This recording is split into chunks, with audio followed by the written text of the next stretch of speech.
Welcome back to the Spurs Chat podcast. I'm joined again by another very special guest, Trevor Sinclair, of course, a former Premier League star and England international, made a total of 559 league appearances in his career, scoring 74 goals, 38 appearances in the FA Cup, 2 goals, 37 appearances in the League Cup, 4 goals, 26 appearances in European competition, 3 goals. That is a total of 660 appearances, 83 goals. Played for QPR, West Ham and Manchester City in the Premier League, making 368 Premier League appearances, scoring 52 goals, providing 45 assists. Winner of the October 1995 Premier League Player of the Month award, winner of the 1997 Match of the Day Goal of the Season award, also played for Blackpool and Cardiff, won 12 England caps and now a pundit on TV and radio, Football Focus, Final Score and of course TalkSport Radio. Trevor Sinclair, welcome to the channel. How are you? Wow, what a welcome that is. Thank you very much, Chris. Yeah, no, I'm really good. Thank you. Great to be here. Thanks for inviting me on. And yeah, I'm really well. Thank you. I always love to get the opinions of opposing fans and, of course, players like you that have played for other clubs, you know, not just about Tottenham. But before we talk about Spurs, I want to talk a little bit about your career because you started at Blackpool. Then you signed for QPR for the 93-94 season. And believe it or not, Trevor, I talk about you a lot and have done since this date because the first time my dad took me to a game, White Hart Lane, it was the 7th of May, 1994. Do you remember that date? Did I score 2? Do you remember what happened? Did we win 2-1? You did. And you scored 2 goals. Game. Yeah, I remember that game. If I told you what went on the day before, you wouldn't believe it. But I mean, that literally that was kind of the start of my run of games against Spurs, where I seemed to really enjoy it and do well against them. And even though Jerry Francis, who went on to become Spurs manager, tried to bring me back to the club, it wasn't a surprise to me because you see it all the time. Players that play well consistently against the same club, they tend to be interested in signing them for that club, and that's exactly what happened with when Jerry went from QPR to Tottenham. I nearly had the opportunity to go there, but QPR weren't interested in selling me. You were always linked to Spurs, though, weren't you?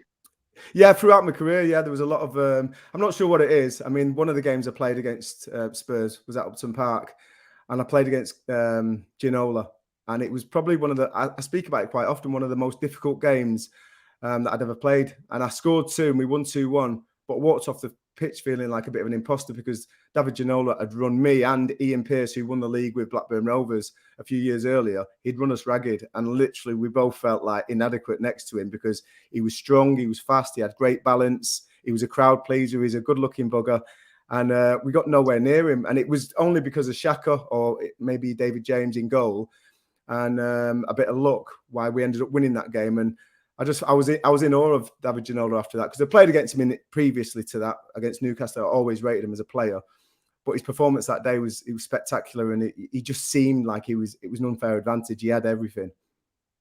Whenever you played against Spurs, were the Spurs fans kind to you?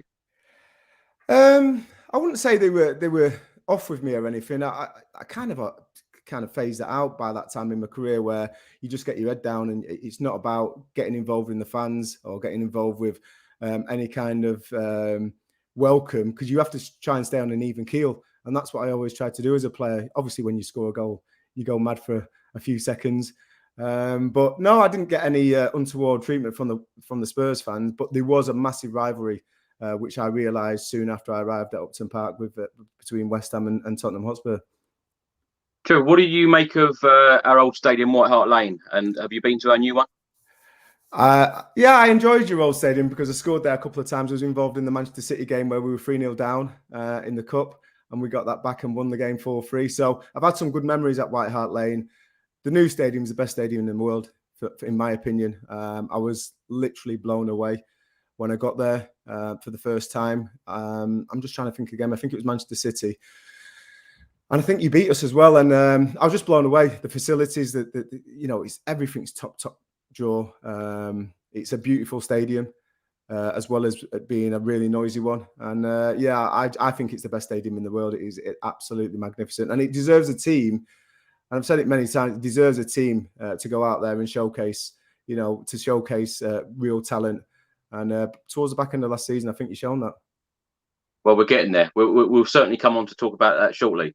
Now, Trevor, you played for QPR for 5 seasons. You played alongside the likes of Clive Wilson and Les Ferdinand. Have you got any interesting stories on them? Because, of course, they ended up joining Spurs. And, of course, as you mentioned, Gerry Francis also then went on to manage Tottenham as well. Yeah, and not only Clive, but Bradley Allen was at the club when I was there as well. He was a young up-and-coming centre-forward, very, very technical. I mean, I think today's game would have suited him well, because he's link-up player as a striker, even though he was quite slight, was excellent. Technically, he was someone that I always looked up to, even though he's a similar age to me.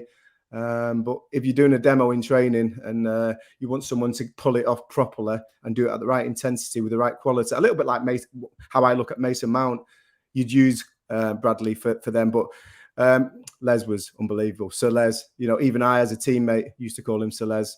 Wonderful man. Great principles, a really top pro to look up to for me as a young player coming in from the old 4th division, joining a Premier League team and looking at the standard that players set for themselves. And Les was he was the top gold standard, and got a good relationship with Les now, obviously still at QPR, working as director of football.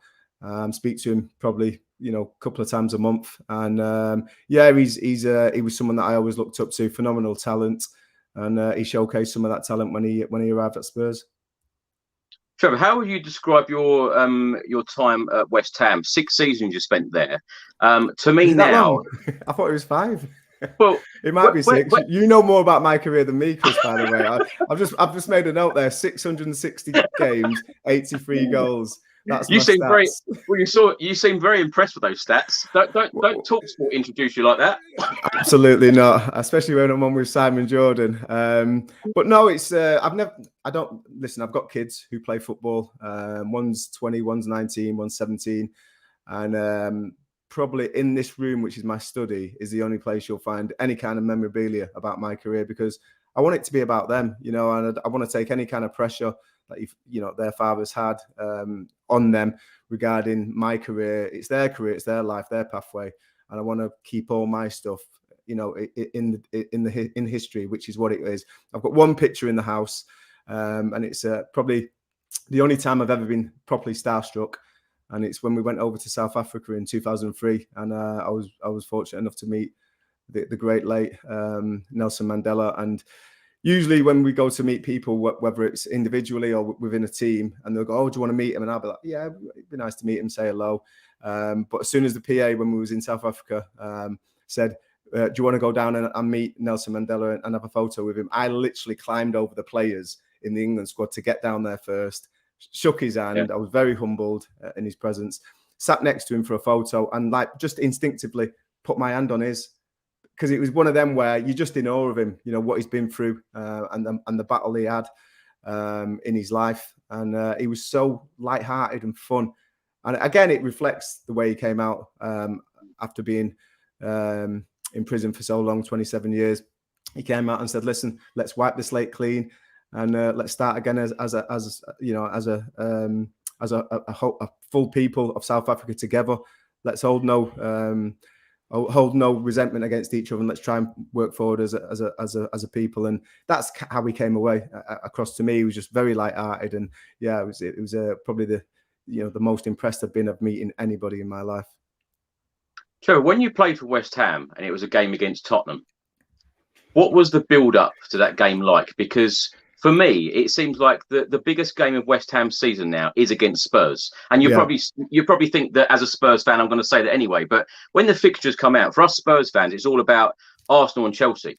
Yeah. But for West Ham, it's always that game against Tottenham that is their biggest. And of course, a lot of fans call it the cup final. Did you feel like that as a player? Yes.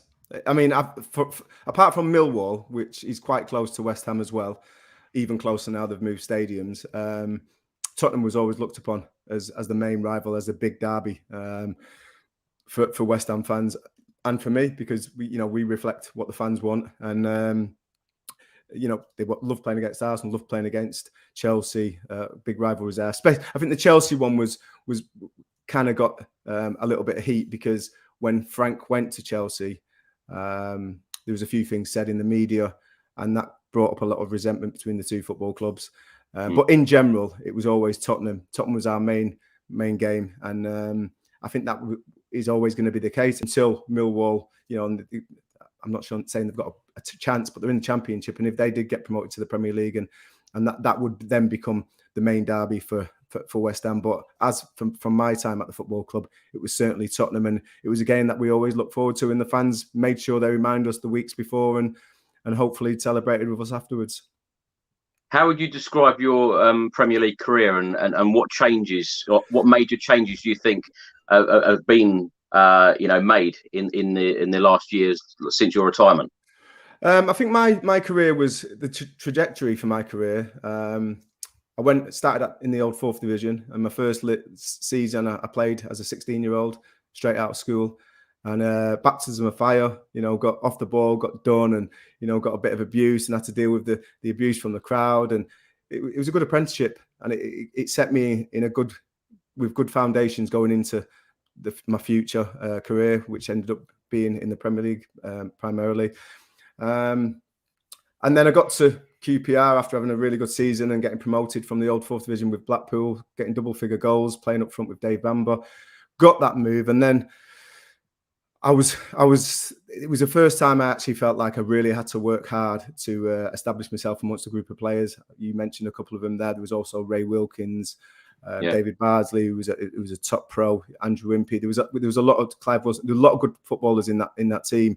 Fit boys, hungry boys, very humble lads. So it was a good group to be welcomed into and learn my craft at a different level.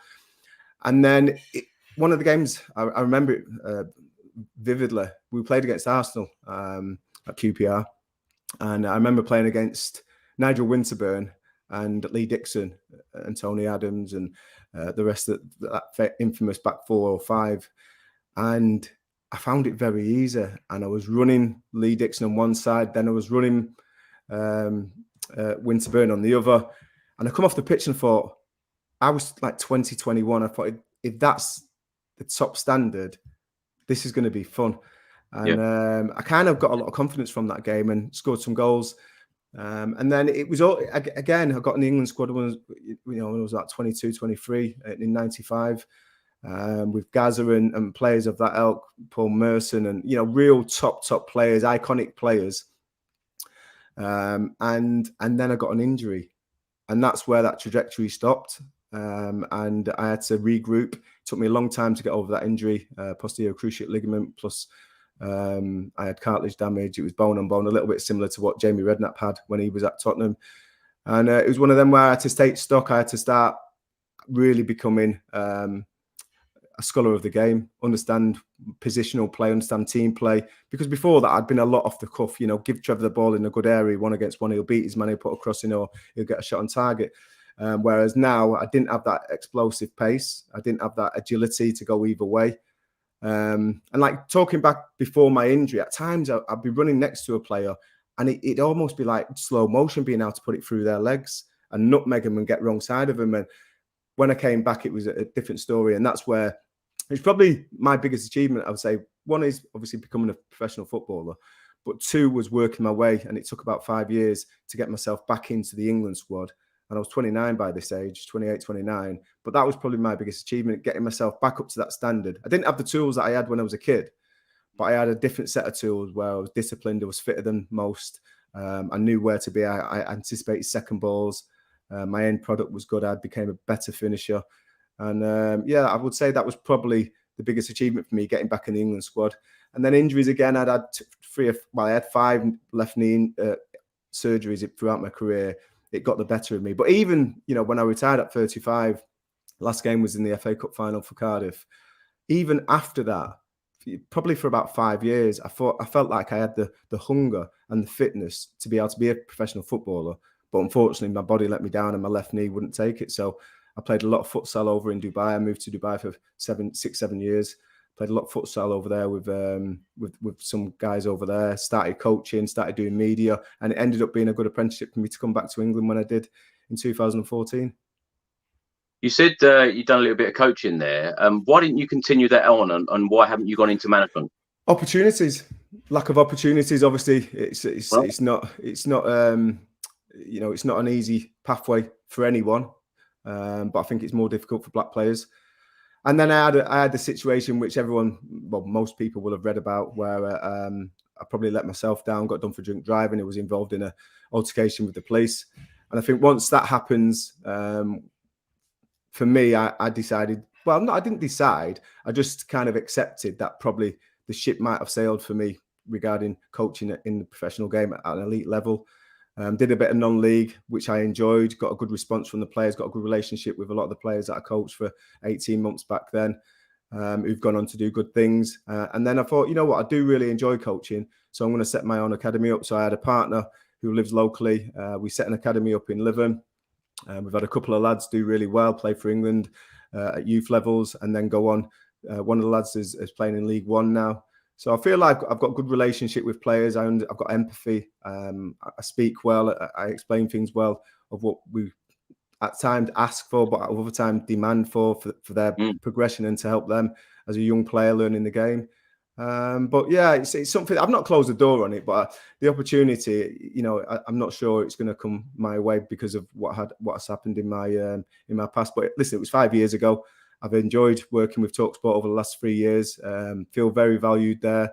Feel like I get a good range of job opportunities regarding co-commentaries in the studio with Simon, in the studio for a bit more fun with Alan and Ray Parler.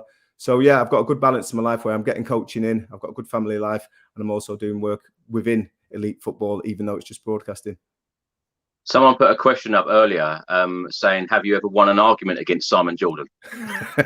Hey, listen, I'll put my hand up. It's very difficult. And if anyone, you heard him yesterday when he was talking to the prospective Birmingham owner. It's very difficult. Listen, he's an intellectual man. He's a scholar of the game, especially the business part of football.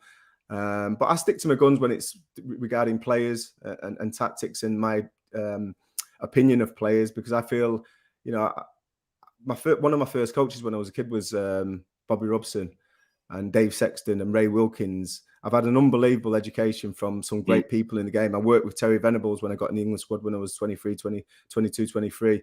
I've worked with Kevin Keegan at Manchester City and with England. I've worked with Sven. I've had some fantastic coaches around me and also players.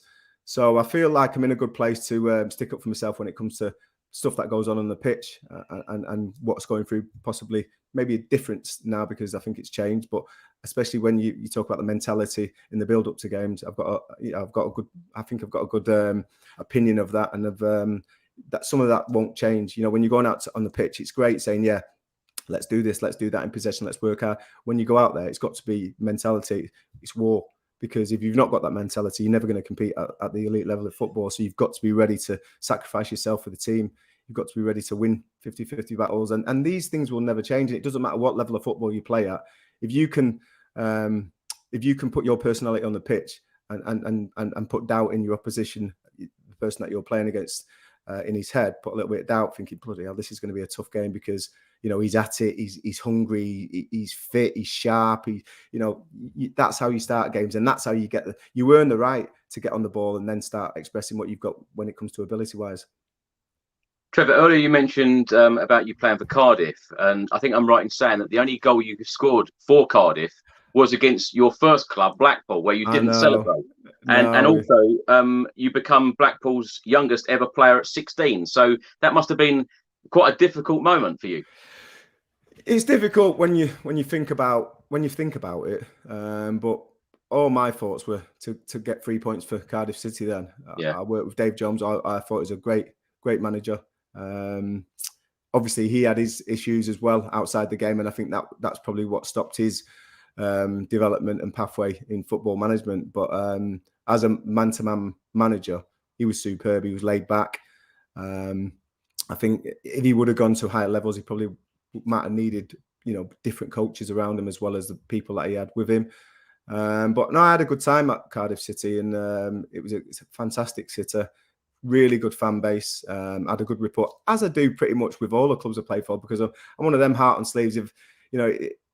if I'm playing for that football club, every other football club, it's in the background now. This is the club I'm concentrating on. These are the fans that I want to try and build up that relationship with, and these are the players that I want to try and win football matches with. So it was difficult. I didn't celebrate, but yeah, I mean, listen, I've got a lot to thank Blackpool for giving me the opportunity to play at such a young age, and giving me that platform to go on and have the career that I did. But no love lost when you're playing football as a professional. You need to play for the team that you're being hired by and you're being paid by, and the fans expect that from you. Trevor, talk us through this very special goal. Winner of the 1997 Match of the Day Goal of the Season award, the goal against Barnsley in the FA Cup, bicycle kick. Talk us through that moment. I'm not sure if you've asked any of the players that have played with me, but I used to do it in training all the time. It was something that I did. And I had a coach. I was at Oldham when I was a kid, School of Excellence it used to be before the academies started. And Willie Donachie used to coach me. And, it was on the old AstroTurf at Boundary Park.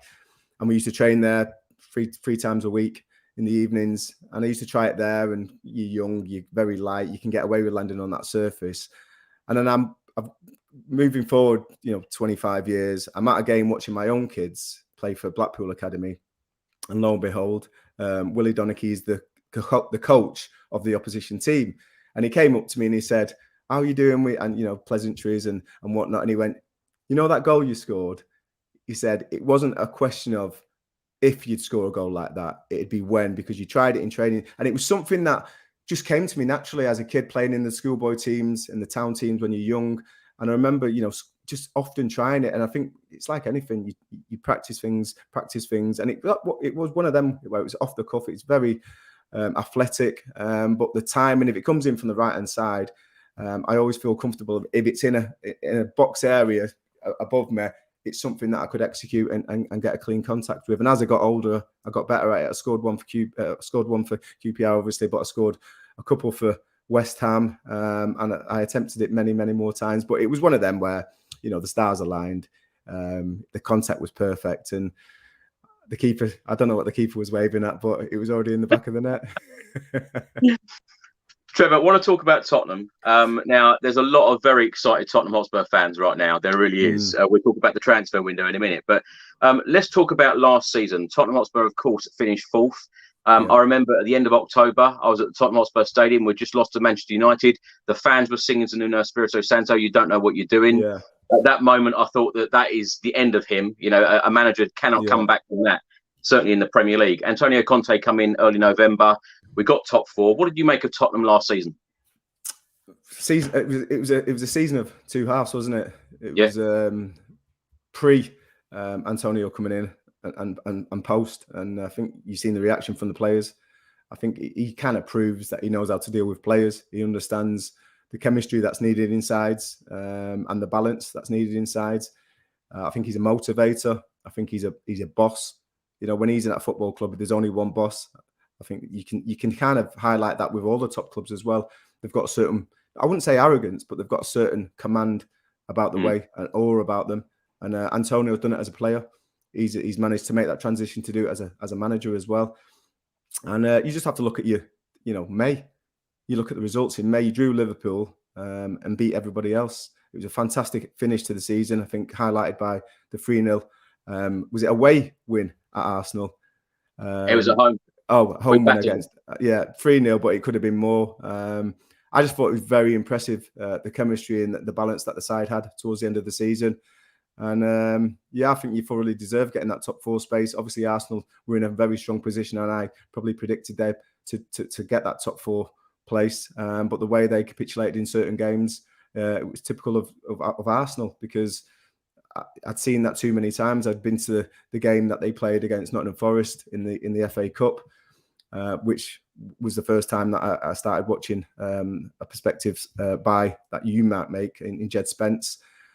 Super impressed with him. Athlete, brave on the ball, takes responsibility, very quick, and loves getting forward, but can cover the ground. So I think that could be a really exciting signing if you get that over the line. I think it's 12-15 million from Middlesbrough, and that's being negotiated by an old agent of mine, actually, Phil and John Smith, who are Spurs fans, I must add. Actually, there's a couple of other connections that I've got with Spurs, because Peter Rabin, who is the dentist for Tottenham Hotspur players. I know Peter. Yeah, so Peter he's a lifesaver. When I was at QPR, I used to live in Kingsbury, and one morning I woke up and I was in excruciating pain. I was literally under the kitchen table, didn't know what to do with myself. Mouth was killing, literally my whole head. And I just opened the Yellow Pages at the time, so I'm showing my age now, and looked for different dentists which are quite close by. And anyway, I called Peter. He picked up the phone. I told him who I was, and he went, "Are you the footballer?" He went, "Come straight up." Anyway, he ripped my tooth out. It was finished. Too many sweets when I was a kid. And that was the start of a really great relationship that I had with Peter. And he ended up doing my dentistry for probably the 10 years that I was in London. And I still speak to him now.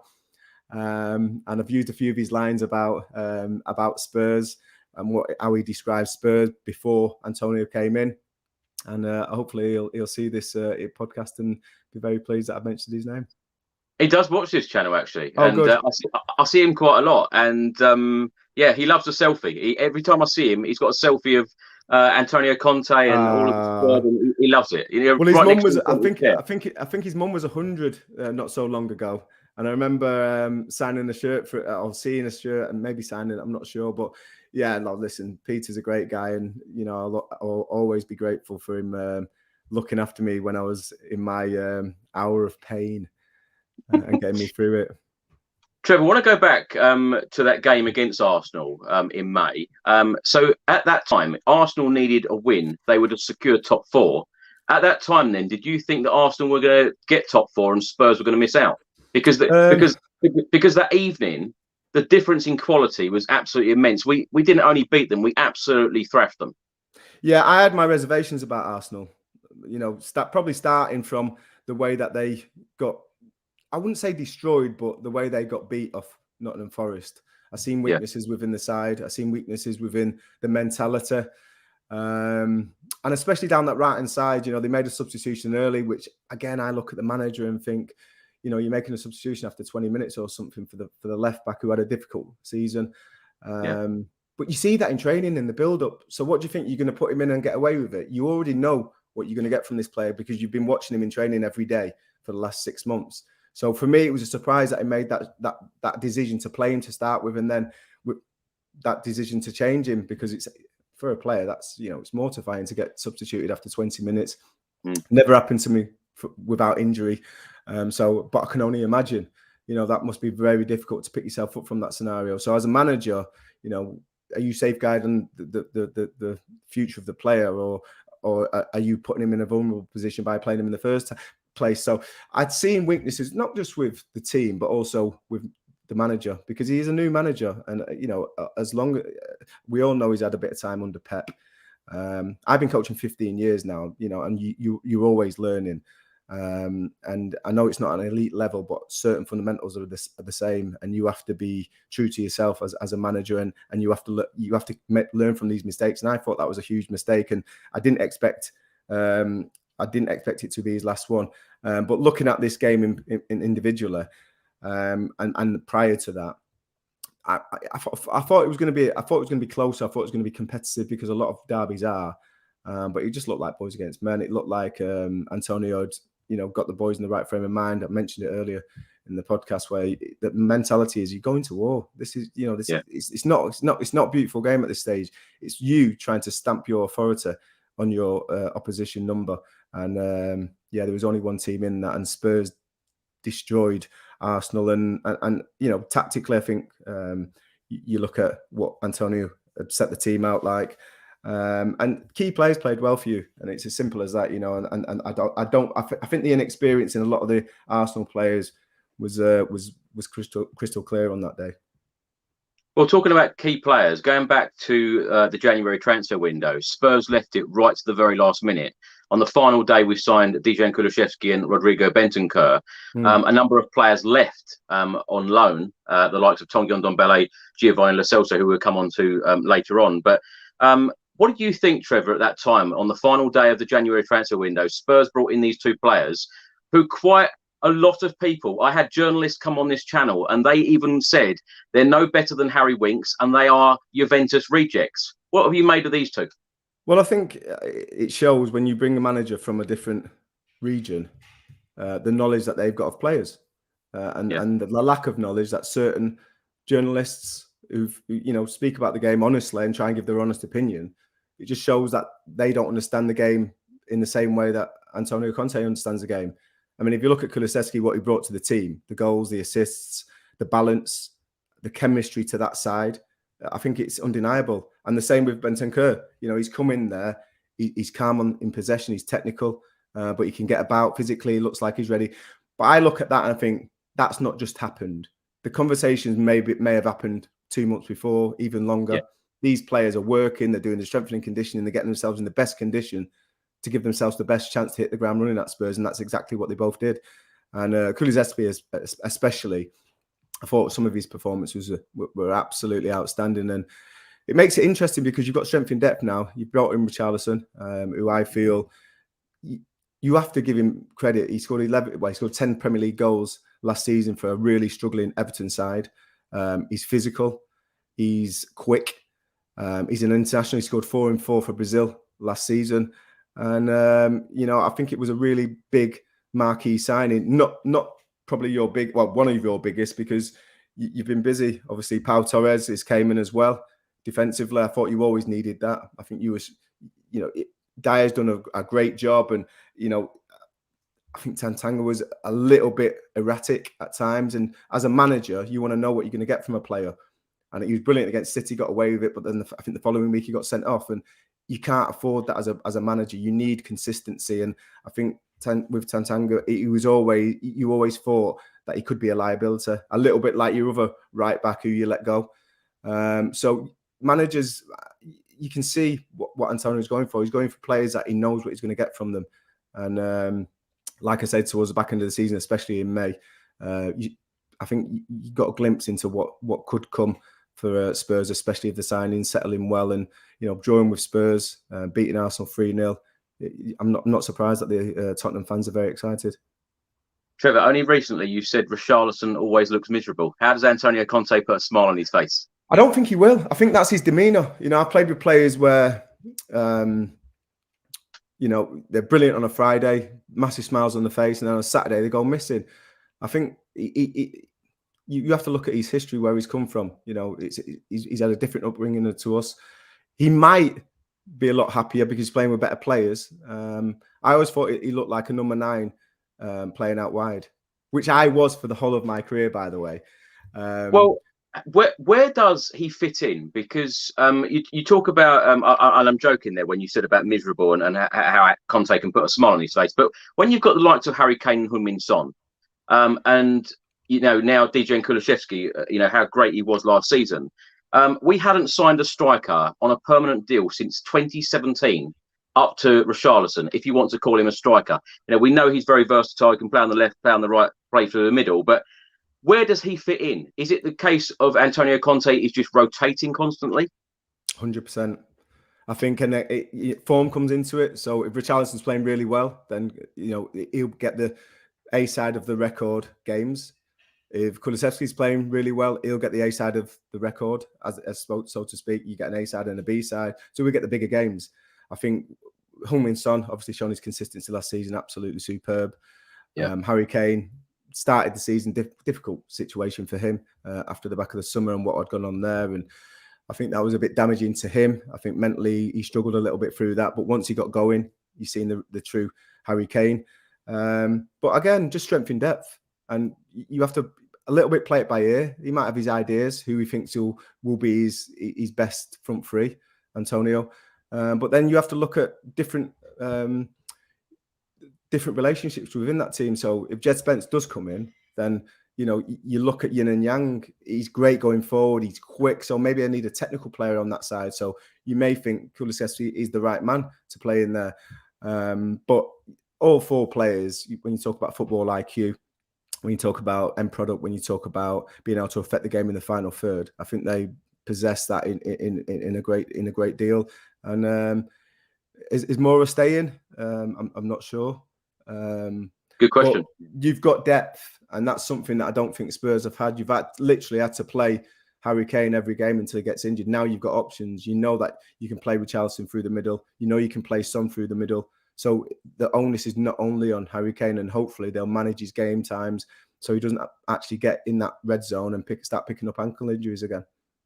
Trevor, do you have any inside knowledge on this Jed Spence deal? Because he seems to be dragging on, doesn't it?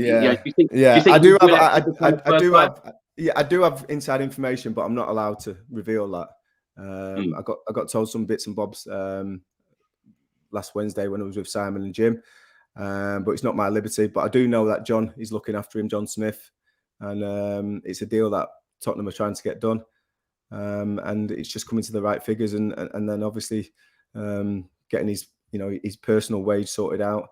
But I think the player's keen, and because I know there's been a few clubs interested in him, and rightly so. The first time I seen him play against Arsenal, and I think he marked 2 players out of the game for the Arsenal left, shown incredible pace, defensive qualities. But then going the other way, shown real quality going forward as well.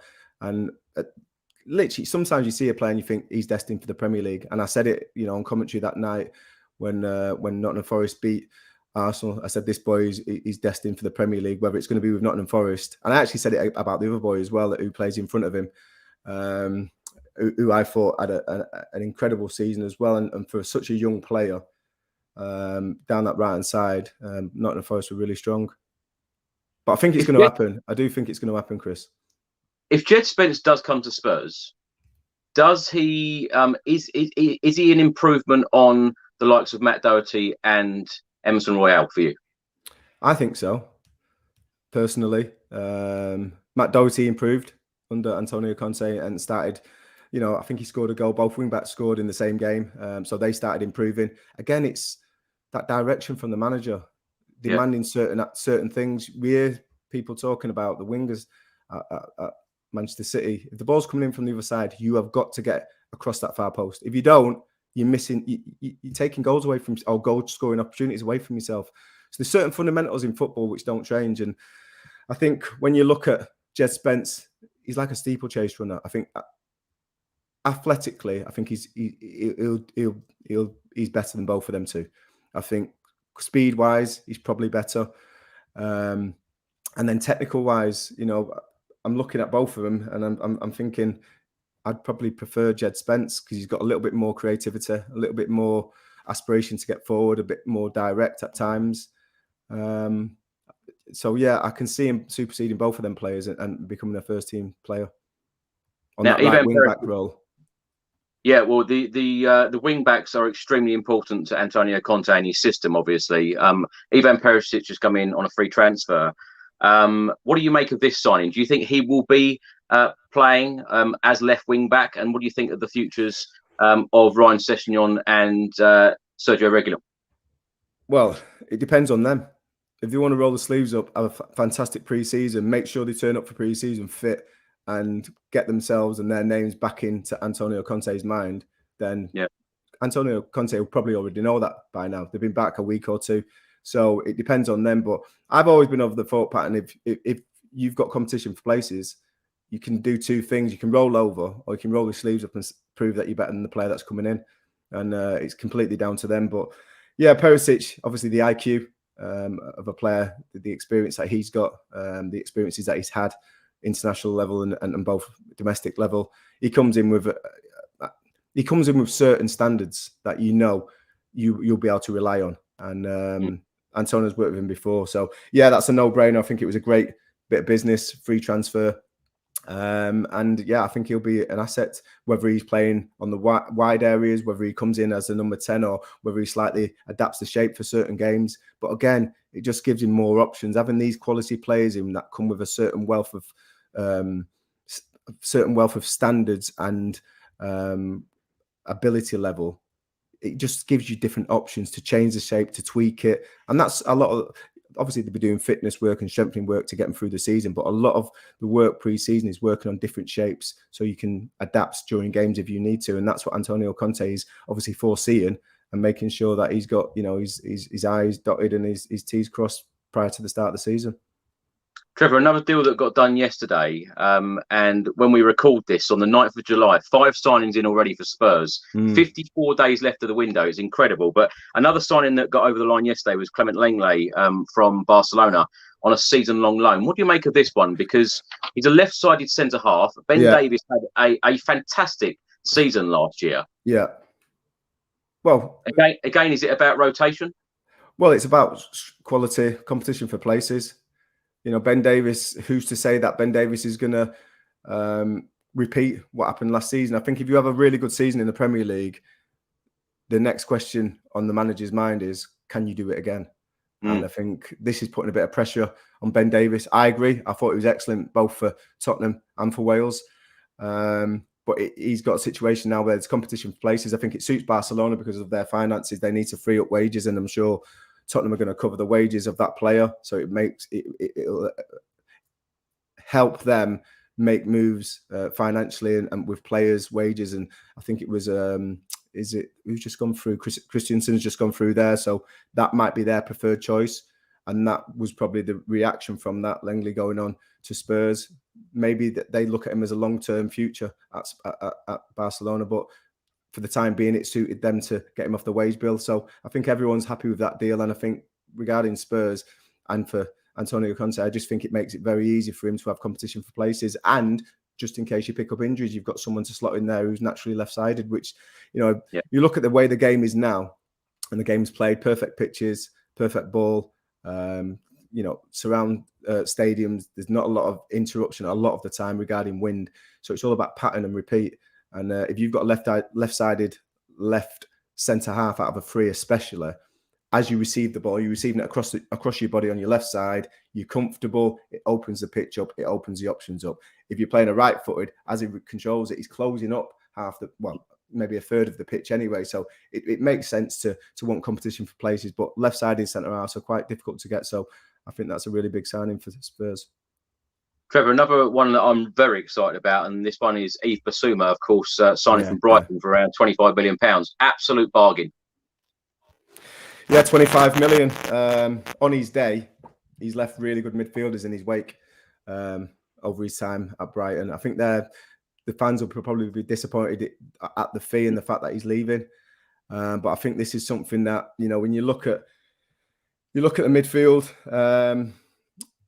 Højbjerg, he's probably going to be under pressure, I would say, because of the legs that Bissouma has. So he'll have to up his game, his fitness, his reliability. But again, strength of depth in different positions. Bentancur, again, as well, he'll be thinking, right, you know, but again, he might change the system. If them three players are playing really well, he might want to put them all in the team.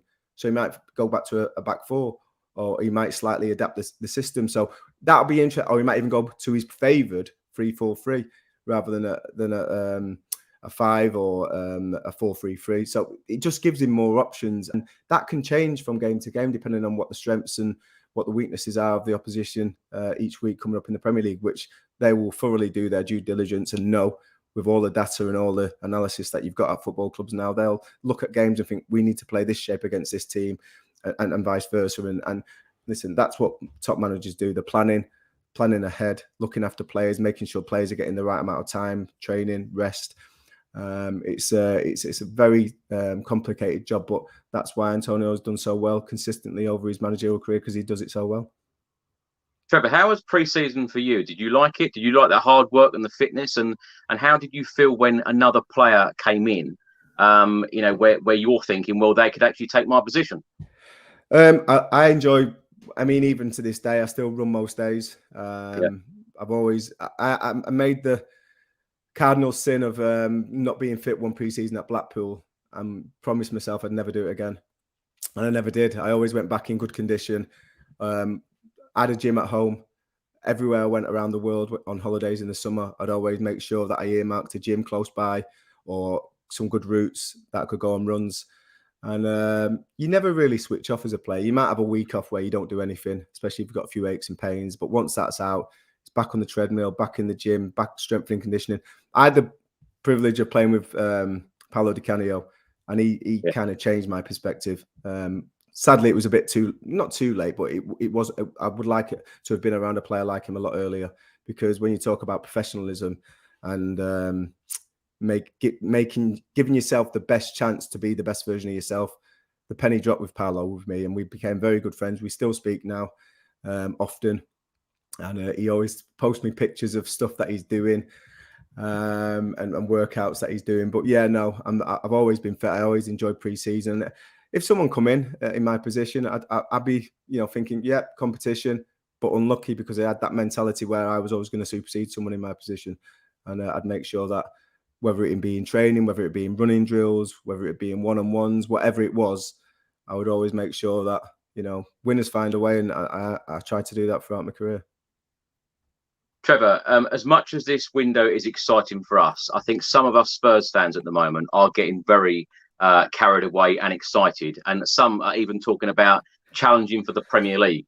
Now, are we all dreaming? Are we all getting carried away by saying that sort of stuff? And in your opinion, what do Tottenham need from now until the end of the window, another 54 days left, I might add, to really challenge the likes of Liverpool, Manchester City, or is the gap just so big? I think the gap is big, and you just have to look at the points tally. But I think a lot of that is down to the lack of depth that Spurs had since Antonio Conte came in. I think the results were excellent, and you were right up there with the top teams regarding points and all the rest of it. Once he got his team going and understanding what he wanted from them, I think you look at, is Danjuma done?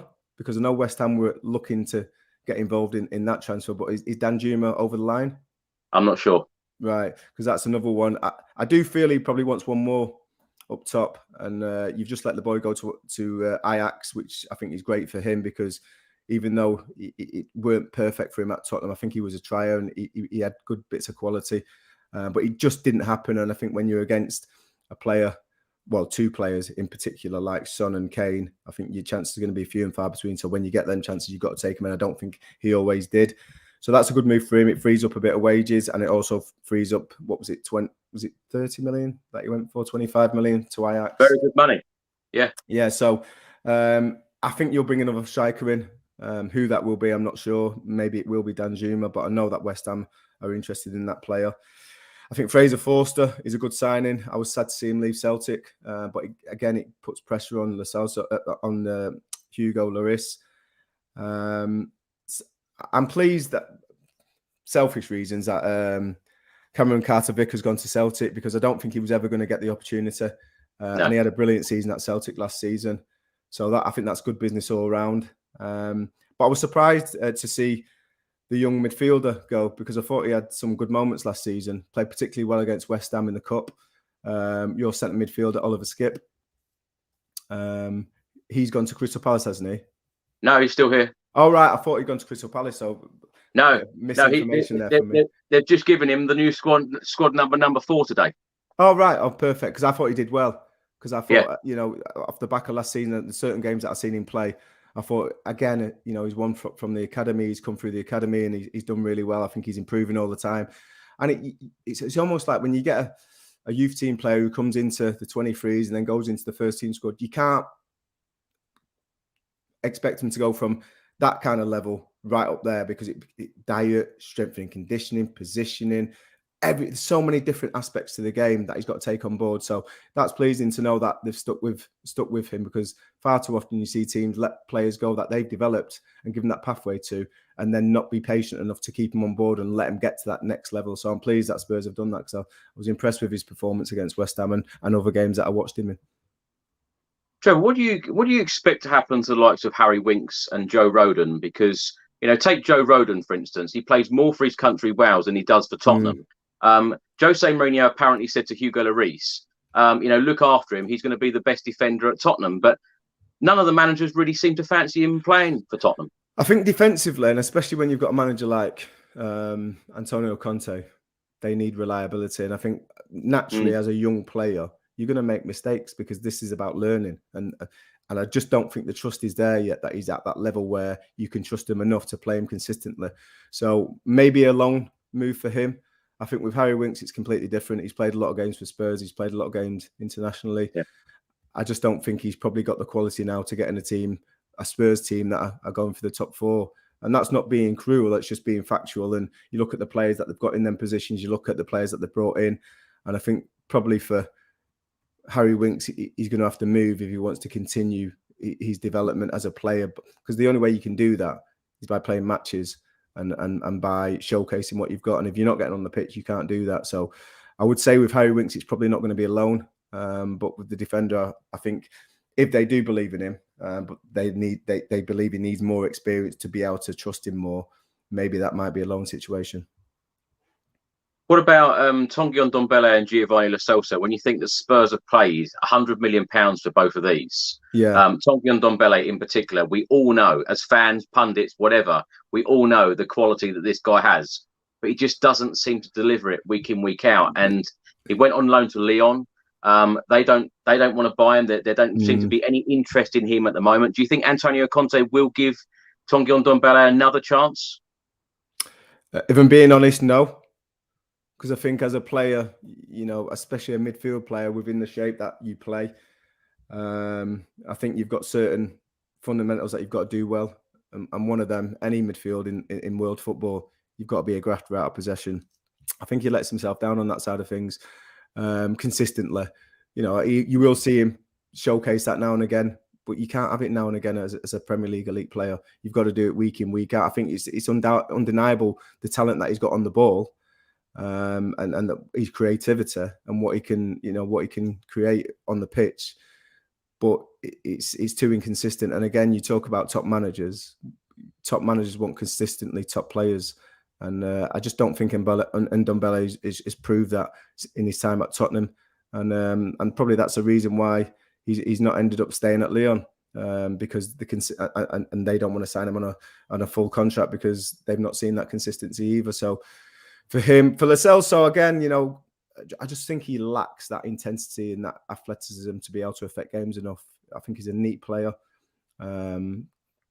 quite similar in a lot of respects, maybe a little bit more offensive in midfield than Harry Winks, but a similar kind of athletic profile where if you've got great athletes around you, you can be useful and you can be that player that keeps the ball and keeps it moving around, but a little bit holding. But when you talk about the opposite, the players that he's up against in competition with, I just don't think he's got the necessary quality to be able to compete, and that's why I feel he'll probably need to move on if he wants to be playing regular football. Trevor, Spurs go on pre-season or our pre-season tour to South Korea today. The team actually fly out today.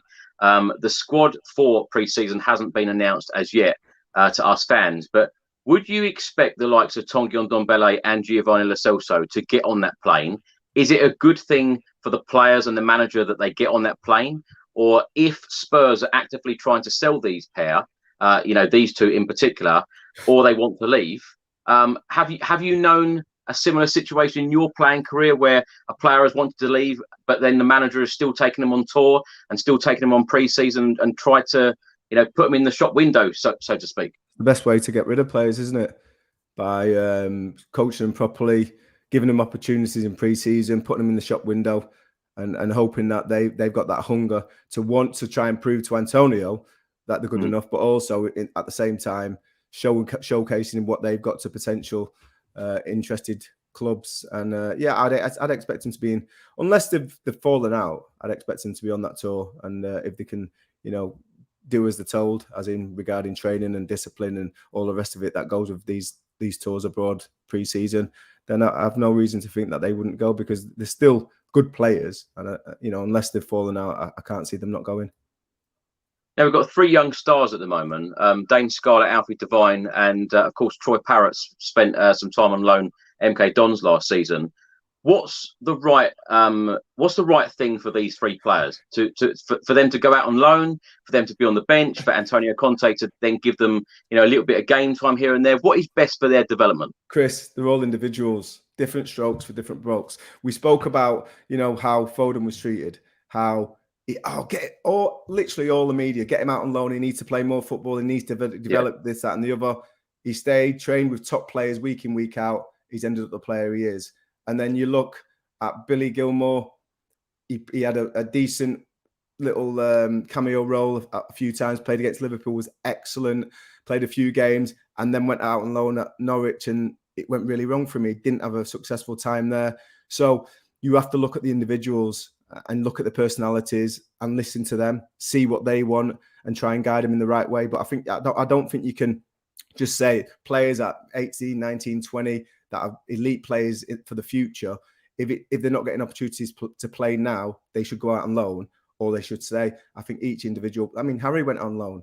You know, I was going to mention Harry Kane. Do you remember that? Yeah, of course. At Leicester and this, that, and the other. I've seen top players go out on loan. I've seen other players not go out on loan and still come to the same conclusion, end up top players in the Premier League. So I think you just have to manage the individual. You know the personalities, you know the parents, you know what character they are, and you have to make that decision individually based on that. And again, I think there's got to be a little bit of conversation to the player.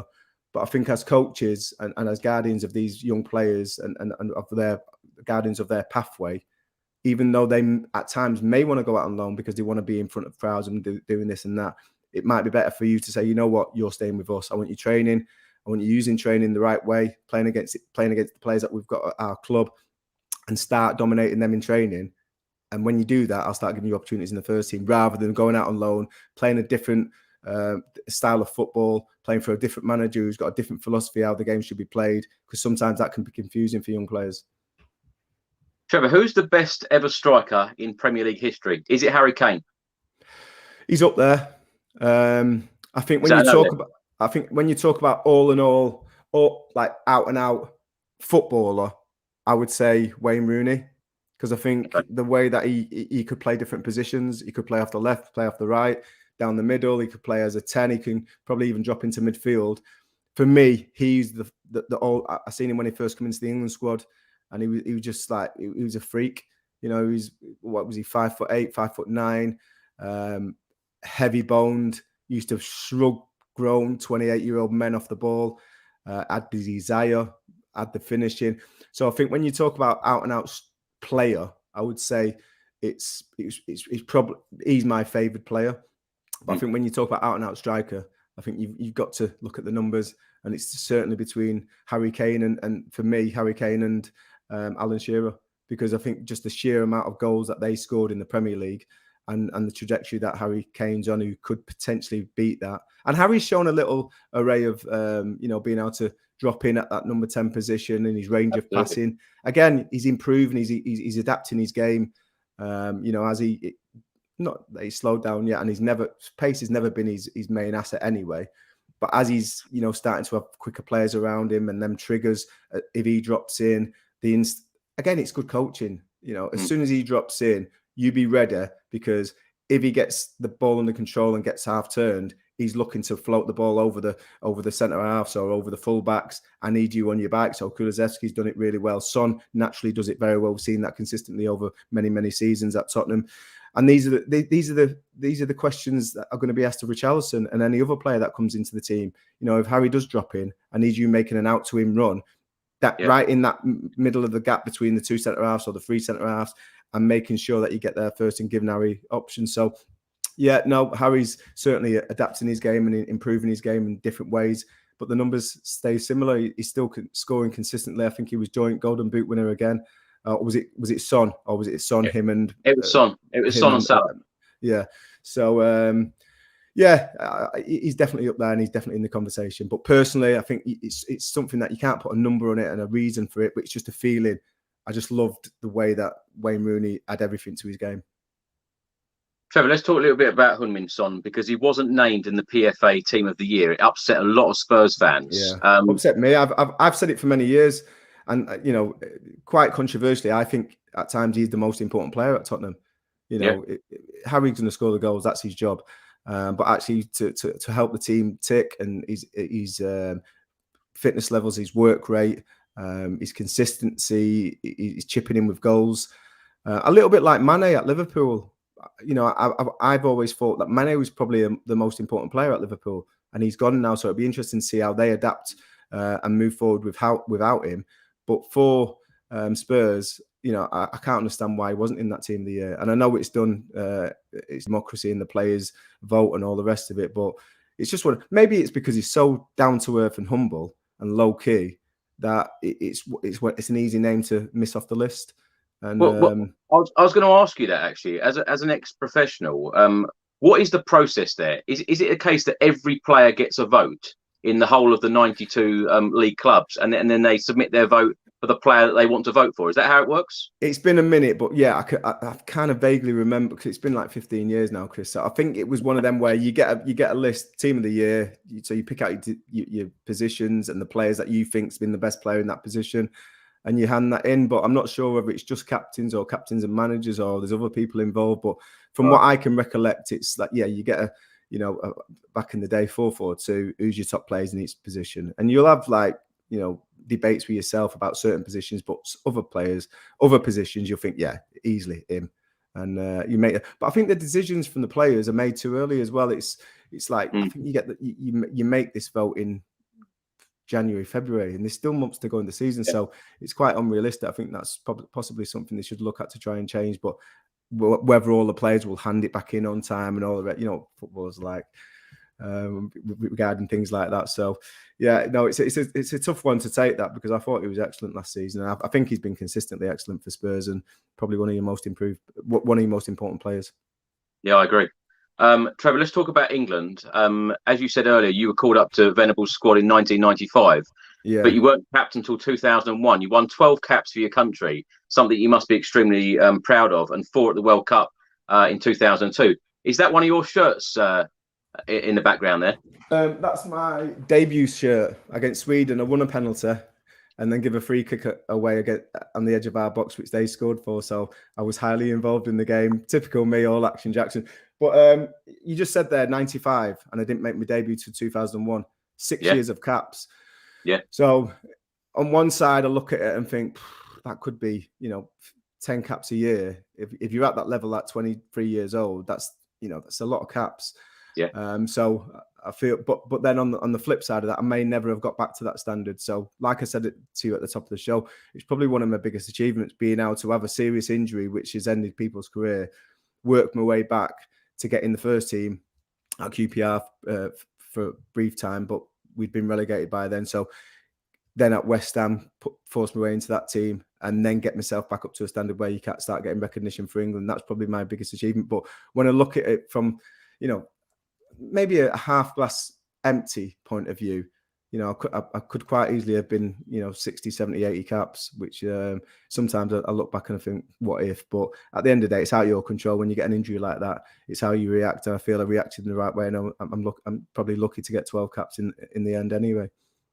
Well, Trevor, I actually had Matt Letizia on the channel the other day, and I asked him the question, how much would you be worth today? He said 150 million pounds. He's not shy, is he? He's not. How much would you be worth? Well, it's complicated, isn't it? Because you're looking at Raheem going for 50 million plus possibly 10 on top of that, because he's got a year left of his contract. I think if you've got a 4 or 5 year deal and some club really wants you, I would say I'd be more than what Raheem's going for now. But I wouldn't go to the extent where I'm going to say I was 150 million. Listen, well, Jack Grealish went for 100 million. Would it be anywhere near that or over that? Possibly in and around that. Yeah. Maybe a little bit less. Maybe you're talking like your 70s, 80s. But I think me at my pomp, like I said to you earlier, I was playing games and I was having a really good time against supposedly the best defenders in the country, and thinking, is this it, kind of thing. So. Yeah, no, I think if I was playing right at the top of my game prior to my injuries, then I'd be worth a few quid. Trevor, you were regarded as one of England's best players at the tournament of the World Cup 2002. How did it feel representing England at the World Cup? Just very proud. A boyhood ambition achieved, playing in the World Cup. Obviously, you want to play professional football first. That was achieved as soon as I left school. Then you want to get to the top division. That was achieved by the time I was 20. And then you want to play for your country. And I played 21s, won the Toulon tournament with Sol Campbell and Jamie and other Tottenham players. We had a really strong team out there in Toulon, and then played B in the England B team with Matt and Les Ferdinand. I think we beat Russia 4-0 at QPR. I remember that being a really good game. And then you're just looking for that next step. So playing for England that's why I've got that shirt up, because that was an ambition achieved. But then you want to play in the top tournaments and you want to play in the finals, and playing out in Japan and South Korea, it was just an unbelievable thing for me, you know, to achieve. I'm from a working class background, council estate, you know, played on all the junior teams, worked all about working hard, trying to showcase what I've got, and then to get to, you know, the finals of a World Cup and beat one of the biggest rivals that England have got in Argentina 1-0 with the names that were on the pitch, and be part of that. Yeah, very proud. Trevor, of course, the World Cup is later on in the year, midway through the Premier League season. How weird is this going to be? The fact that the World Cup's going to be played in November and December. It is going to be weird, but we'll do what we listen. We've just been through a pandemic and carried on and adapted as an industry. We'll adapt to this World Cup. You know, it will feel weird, especially with it being in a country where, you know, they've got different. It's a different culture to us. So I think it's going to be interesting to see how they host it. But they don't often get it wrong. These countries that get awarded, said loosely, the World Cup, and I hope that Qatar can pull it off. I've got a lot of reservations regarding this World Cup, but I just hope it goes smoothly, and I hope it's a real showcase of football at its best. Because I think looking at the Premier League, it's flying. You know, we were attracting a lot of top players. It's a great watch. It's a great spectacle, and I just hope that, you know, the World Cup can go smoothly and England can do really well. Do you think there's any chance that Eric Dier could be in the England squad for the World Cup, because he had a great season last year? He did, and we've seen that he's performed well for Gareth before, in a different position. Listen, it's not out of the question, or I wouldn't be overly surprised, especially if there's a couple of injuries to, you know, we're not blessed massively in that area like we have been in before. You know, in my area we had Sol Campbell and Rio Ferdinand in there, and like we had a depth of quality behind that in central defensive roles. I think you're looking at players that have come in and done okay. The boy at Palace came in and did okay. Tyrone's obviously played quite a lot of games. Harry Maguire had a very disappointing, underwhelming season for me, for the standards that he set himself, the 2021 season and the Euros that he had. So I don't think it's out of the question, but I would be surprised. I think there'd have to be injuries and there'd have to be a real lack of form from certain players who are ahead of him at the moment. But no, I wouldn't be totally surprised if he started the season well. Spurs as well started the season well, and he got himself in a position where he was considered for a part of the squad, because the squad's gone up to 26 now. And if you want experience, because we've got a lot of young players, if you want a bit of experience, I think Dier's a good guy to have around the team. Trevor, as a fan of both Spurs and England, I feel like it's very similar supporting both of them, because, you know, the trophies are way overdue. And I thought when I went to Wembley Stadium last year, I thought I'm going to finally see England win a trophy. Do you think that England can win the World Cup at the end of the year? What do you think our chances are? Of course they do. And I thought they could have won the Euros, and they got very close to doing that. And I had big debates on TalkSport with Simon Jordan, and he doesn't rate Gareth enough to be able to get England over the line in that aspect. But I say players should take responsibility. At that time when we played against Italy and we were being outnumbered, there's nothing stopping one of the players or a couple of the players having a chat when the ball goes out of play and just say, listen, you need to start sitting in because we're getting outnumbered in the middle of the park. So it's all right putting all this onus on the manager, on Gareth, but players can adapt and they can work things out themselves. And we didn't do it, and we ended up getting beaten on penalties. But that loss and that experience, the players that are involved in the World Cup, that were involved in that, hopefully, you know, they'll deal with it better. Hopefully the manager will deal with it better. But you look at the quality throughout the side, and it is undeniable. We have got a really strong team, and we have got a real chance of you know, getting that first major championship since '66. Can I just ask you, Trevor, back in your career, of course, you played under Sven-Göran Eriksson for England. How did you find working under a foreign manager for England? Because, you know, going back, you know, there was that big thing at the time where people, a lot of pundits, a lot of ex-players, a lot of ex-England players come out and said, no, the England manager should always be English. How did you find that? I think listen, everyone's got the right to their own opinion. I think that's narrow-minded. I think you just get the best man for the job. We've just seen the England women's team. They've just hired a foreign coach. Yeah. You see it all around the world. And I'm not in that camp that says you should have an England manager managing England. I love Bobby Robson. I think he did a great job for England. But that's just part of it. That's just where he's from. I think it's all about getting the right man with the right standards, who can negotiate and navigate being an international manager, because it's very difficult. You don't get the players for a long time. You don't get a chance to work on a lot of work, like as in shape and formation. You've got to do a lot of hours traveling here, there and everywhere, watching games, and you need the right character that will take that with both hands and enjoy it and make the best of it. And I think Gareth's doing a great job. I think he was reluctant to take the job from the 21s with what happened with Sam. And he's gone in there, and I think he's done exceptionally well. And you look at the record that we've got: semi-final of the World Cup, final of the Euros. Can we go that one step further and hopefully win the final of the World Cup? I'm one of them. I'm in the camp that I hope they do, because I think it'd be magnificent for Gareth and the squad, and it'd be magnificent for Premier League and English football as a whole. Trevor, we're going to finish up with a couple of quick fire questions here. Biggest influence on your career? My mum. Son or Kane on the Tottenham free kicks, or someone else? Kane. Really? Yeah, I like Kane. I think he's definitely, obviously penalties, he's different class, but I just think he, at the right time, he can step up. He's got that, that eye of the tiger, where come off the hour, come off the man. Okay. Favourite player whilst growing up? Between Kenny Dalglish and John Barnes. Best player you played alongside? Paolo Di Canio. Okay. The easiest player that you played against that you always beat? Oh God. You mentioned that earlier. Just say any Arsenal player. That'll go down very well on this channel. Nigel Winterburn. he'll absolutely slaughter me for that. Yeah. Are you a fan of social media, and is it good for footballers now? In my job, I'm a fan of it, because I think it's important to let people know what you're doing and what's going on with media and in your opinions at times. For players, I think it can be good, but it also can be a nuisance, and I'm sure most managers would prefer their players not be involved in it. Yeah. How can VAR be improved, in your opinion?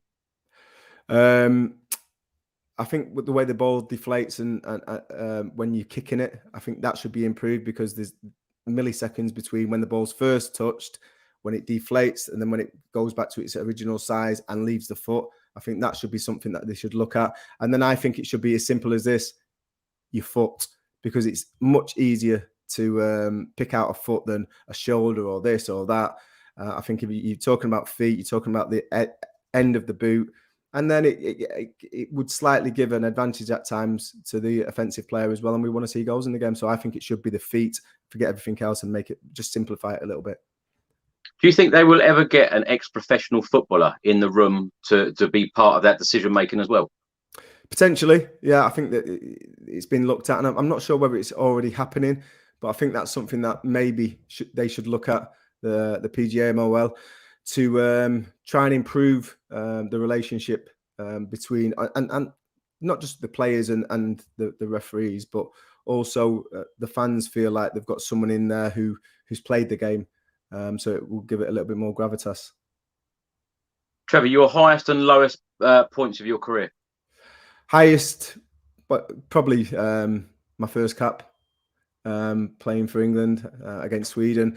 Lowest, or playing at the World Cup. Lowest would probably be my injury and retiring through injury, not through still loving the game. Your funniest teammate? John Moncur. What happened? First day of training, turn up, jogging round at Chadwell Heath, and then just sense somebody. It was raining. Sensed somebody just jogged up like to the side of me from a different angle, because we're all running there, and I've just sensed someone, seen him out. Didn't look, but just sensed someone And I looked and he had a weightlifting belt on, socks and boots, and it was peeing it down. And there was a few fans there and he weren't bothered. He was completely naked, jogging next to me saying, "All right, Trev." Absolute wild man. Great guy. But yeah, funny boy. That must have been before social media. Oh, yes. What ground did you like going to, and what ground did you hate going to? I used to like going to White Hart Lane. I didn't. You like didn't need going, to rub that in again. Sorry, I didn't like going to Anfield. It was always they always had a really competitive team. I don't think I did too well against Liverpool teams at Anfield. Scored a couple of goals against Liverpool at my home ground where I was playing my trade. QPR, I remember scoring one on Sky Sports, diving header against David James, David Barsley Cross. Also remember scoring a couple of goals against Liverpool at Upton Park, but never enjoyed playing against Liverpool at Anfield. Trevor, last question for you. Will Antonio Conte be successful at Tottenham? And what will Tottenham win next season? I think that waiting time, that 15 years wait might be over. I don't think you'll win the league, but I think you will be in the top four again and possibly be better than Chelsea and get the third spot. But I think there's going to be a cup coming to the new stadium. And because you look at the manager, you look at the quality that they've brought in. And I think either cup, I think the fans would be happy with either cup, but obviously they prefer the FA Cup. He is a league manager though, Trevor, isn't he? Conte loves to win a league title. Of course he does. And we've seen him do it consistently, whatever football club he's been at. So I wouldn't say they're out of it, but I just think that the strengthening that both Liverpool and Manchester City have done is going to probably keep you at bay at least for next season. But still, we've got 50 odd days to go. If you make a couple more signings, that opinion could change. Yeah. Fantastic. Trevor, you've been an absolutely fantastic guest. I can't thank you enough for all of your time. Chris. Yeah, it's been a pleasure talking to you. And hopefully Tottenham can lift some silverware under Antonio Conte. Lastly, tell everyone where they can find you on social media and what you're up to in the near future. Yeah, so I've got an academy, Pro Direct Academy. It's based in Lytham. It's for lads that get released at 16 from academies, or it's lads that get released first year pro, or even when they've done the scholarship, and also good grassroots lads. It's an education program, so there's a little bit of education involved, which is important because obviously not everyone makes a footballer. I only do Twitter. It's Twitter at Trevor8 Sinclair. And I'm doing commentary for TalkSport next season, commentary. So I'll be at a stadium near you. I've been to the new stadium and I've already rated it the best in the world. But I usually do up north and the northwest. But I do get down south now and again. And I also do shows midweek with TalkSport. So I do a Wednesday show, which is going to change to a Tuesday with Simon John and Jim White. And then at the weekends, I do a Friday breakfast with Ray Parler and Alan Brazil. So that's my life. I'm busy. I've got a family, some lads in sports, and yeah, that's what I'm up to. I love how positive you've been on this show, Trevor, about Tottenham, because a few people did message me saying he's always slagging Tottenham off. He's always slagging Tottenham off. We want to hear him saying that the trophies are coming. So I'm so glad how positive you've been about Spurs today. Yeah, to be fair, Peter Rabin, I mentioned him earlier. He has given me a little bit of grief, but you know what? I have to be true to myself, and it's. You've won nothing and you've not looked like winning anything for a while, you know, since Poch left. So I think apart from the cup final, which you sacked your manager the week before, which was, I don't think anyone could get their head around that. But, you know, I'm sure Daniel Levy and the people in charge have got their own reasons for that. But yeah, I know I've nearly signed off this podcast, but can I just ask you very quickly then, the decision to sack Pochettino at the time and Jose Mourinho at the time, was it wrong for you, both of those? I think you've got to be in the room. You've got to be in the discussions that went prior to that. And you've got to understand what went on to have give a proper opinion on that. But from the outside, it just looked stupid. It just looked bonkers. So something seriously wrong must have gone wrong between Jose Mourinho, the players, and Daniel Levy for that to happen. And it was an opportunity for the young boy that went in there. Obviously, he didn't win that cup, but I'm sure Ryan will, you know, appreciate the opportunity to take the hot seat for that game and for a brief spell prior to going back. I think he's the 23s or he's in the coaching staff. But yeah, it just looked bonkers from the outside to do it then. Why not wait a week? But I don't know, maybe there was finances involved. Maybe there was big disagreements and something that couldn't have been resolved. So yeah, it was a bit of a shame really, because I think it took away from the Tottenham performance and opportunity that they put themselves into. Well, Trevor, thanks so much, as I say, for being a fantastic guest today. And I'd love to have you back on when Tottenham win a trophy. So hopefully that won't be too long. Good luck, Chris. Good luck, mate. Thanks for having me on. I appreciate it. Thanks, Trevor. Thanks for watching, everybody. And thanks for listening. And I'll see you on the next one. Until then, come on, you Spurs.